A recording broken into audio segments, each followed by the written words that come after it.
Word bank. Just like we like to, enhance the quantum of money in our bank, I think we should make a targeted effort to enhance our vocabulary in our word bank. Enhance the quantum and definitely the quality of words in our word bank. In our 7 words in 7 days series, this is exactly the kind of objective that we have in mind and the aim that we have for you. So let's look no further and get straight into our lesson of learning 7 words in 7 days. Replete with. Yes, that's our very first word for today. Replete with essentially means something that is filled with or full of something. If you have read a beautiful, exciting article and you loved it simply because of the rich vocabulary, you can express your thoughts by saying, "This article was replete with rich vocabulary." Further, let's take a second example. Replete with can also be used in other scenarios. Take the case of markets during festivals. In India, when you walk across the lanes during festival period, you'll see it is replete with. Take the case of Diwali. So during festival Diwali, the markets are replete with decor items pertaining to diyas, lanterns, torans, and so much more. So replete with means full of or filled with. The exact opposite of replete with would be devoid of. Devoid of means something that is lacking, okay? Not a complete picture, it lacks in something, is devoid of. I think a few examples will help explain this better. So if I say that a particular article or a particular news piece was devoid of any rich vocabulary, that means it was lacking in that area. One other noun with which devoid of goes perfectly well is sentiments. So her speech or her motivational speech for her team was devoid of any sentiments, which means that it was lacking in the necessary sentiment or thoughts or motivational spirit which it should have invoked.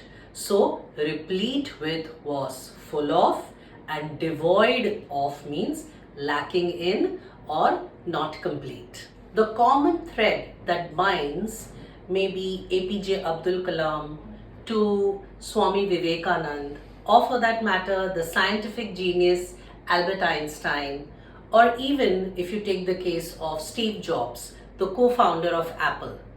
The common thread that exists between all these public personalities or well-known public figures are that they were all known to be knowledgeable, or a better word for it, erudite. Yes, so these were erudite public personalities, knowledgeable public personalities. So someone who is very learned in a subject can easily be labeled as erudite. Not just people, even discussions, or for that matter certain debates or certain discourses could be labeled as erudite. Okay, so if you find some interesting discussion happening in a social circle, you can remark that was such an erudite discussion. Okay, this could very well be used for our sessions as well. If you enjoy our sessions and by the end of it you feel you have learned something, it has added more value to you, you can positively say that that was an erudite session. So erudite means knowledgeable.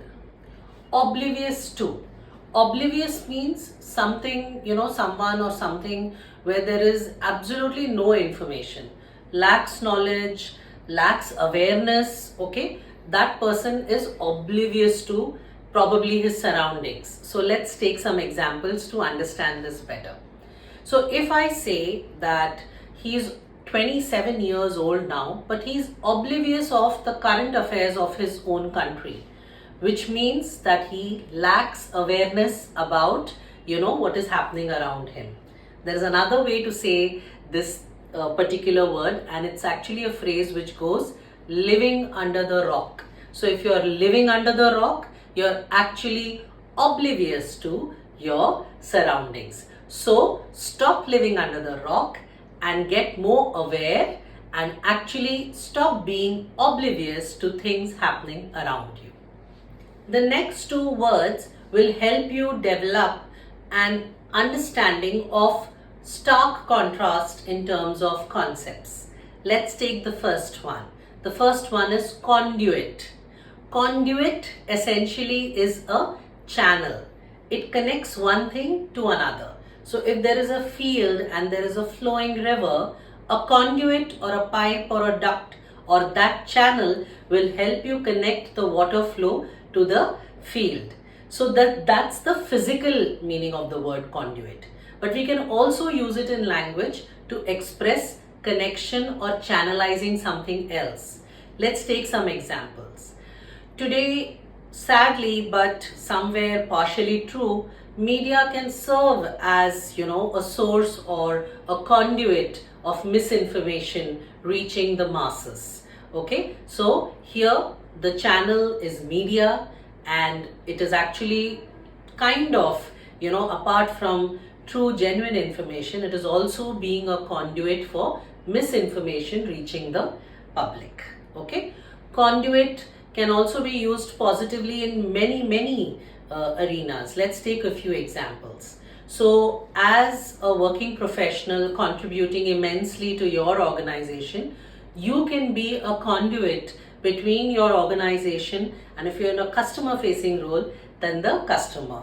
So you can be a conduit, okay? You can serve as a very important source of connection or channel between your organization and your customer.